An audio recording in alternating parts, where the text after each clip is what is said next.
Thirdly, love is substance. Say that with me. Love is substance. Most relationships within this world are nothing more than two sets of expectations who come together to live in frustration, and they slap a label of love upon it. It's getting awful quiet in here, guys. Okay. Now, here is, again, if I had one thing to submit to you that I believe is one of the reasons why relationships fail time and time again, is because our stubborn insistence to magnify and amplify the form of a relationship and to totally disregard the substance of love flowing through that form. Now remember, I said to you that there are only two substances that we're ever dealing with at any given time. The substance of love and the substance, quote unquote, of fear. Of course, that substance isn't real. We believe it is at times, but it's not a real substance. So we're dealing any time with the substance of love and the substance of fear. And this course is a course in content and substance and not in form of any kind. Let me repeat that. This is a course in substance and content and not in form of any kind. So the ego's vision is always upon not what is showing up, but the way that your love is showing up. Let me give you an example. If, let's say we're in an abundance class, okay? And I say to my students, look, do not restrict the distribution of God's abundance. Do not limit it and do not fragment it. For instance, somebody comes up to me and says, Kevin, I don't get paid till next Friday. And what am I going to do? What that individual is doing is restricting the channels by which God can bless that individual. Why? Because their focus is totally upon receiving that paycheck next Friday, and they can't get their mind off of it. When I get that paycheck next Friday, then I'll be okay. Same is true for love. We set our sights on an individual, on a fairy tale, and we're like, okay, everyone else move out of the way. Right? We leave all of these casualties along the roadside. When the love and the light of God is moving in every single channel within your experience, every single form. But the ego comes along and says, no, I want to restrict it to one form, in the form perhaps of a soulmate, in the future, who's going to somehow make you complete. And when you meet that soulmate, then you'll be happy. You see what the ego is trying to do here? It's trying to get you to, first of all, believe that happiness is not here and now, that happiness rests in the future in some soulmate kind of a form. Let me share something with you. Your soulmate, my friends, is not a person. It is an experience. It is an experience that you share with each and every one. Why? Because as we said earlier, you do not move with people in time and space. You are moving with them in the eternal, timeless now. So right now, all the love that I want to experience, I have right here. A Course in Miracles says it another way. Two gifts are offered you. Each is complete and cannot be partially accepted. Each is a picture of all that you can have, seen very differently. You cannot compare their value by comparing a picture to a frame. It must be the pictures only that you compare, or the comparison is wholly without meaning. Remember, it is the picture that is the gift, and only on this basis are you really free to choose. Look at the pictures, both of them. One is a tiny picture, hard to see at all beneath the heavy shadows of its enormous and disproportionate enclosure.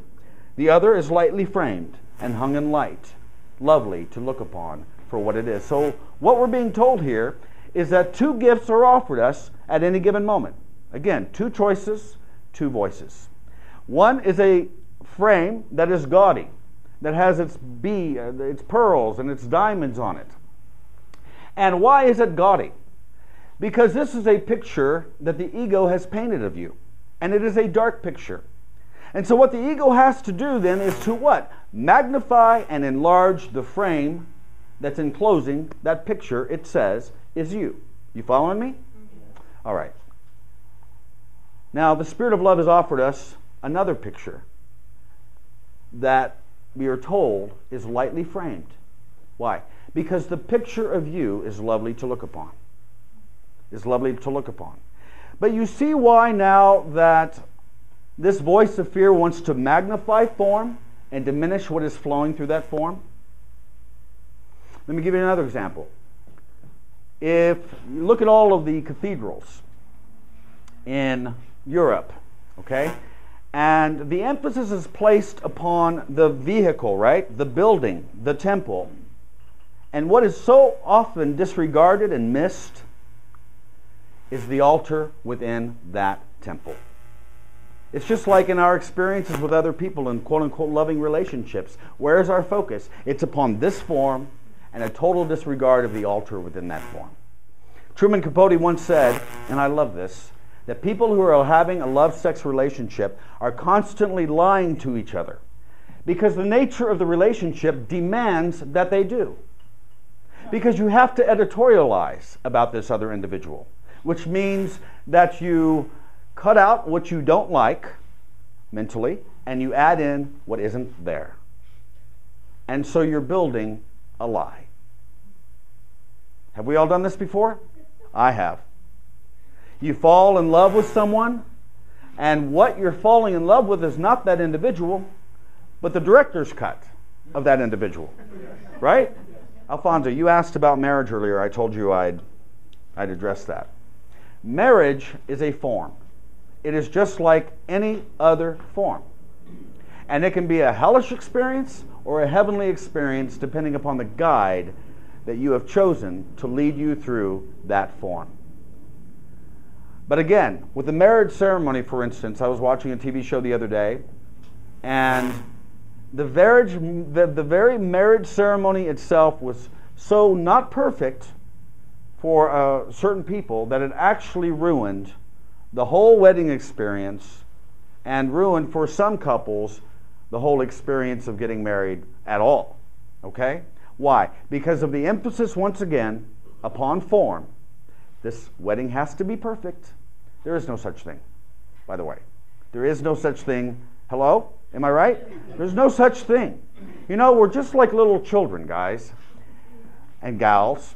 It's like we're little children sitting around the Christmas tree, only wanting the biggest boxes with the biggest wrapping paper, the shiniest wrapping paper, totally unconcerned with what?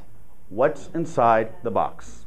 And so it is with marriage. Again, when the voice of fear is leading and anyone is trying to move a relationship into a form before it's ready, it can be a very hellish experience, like I said.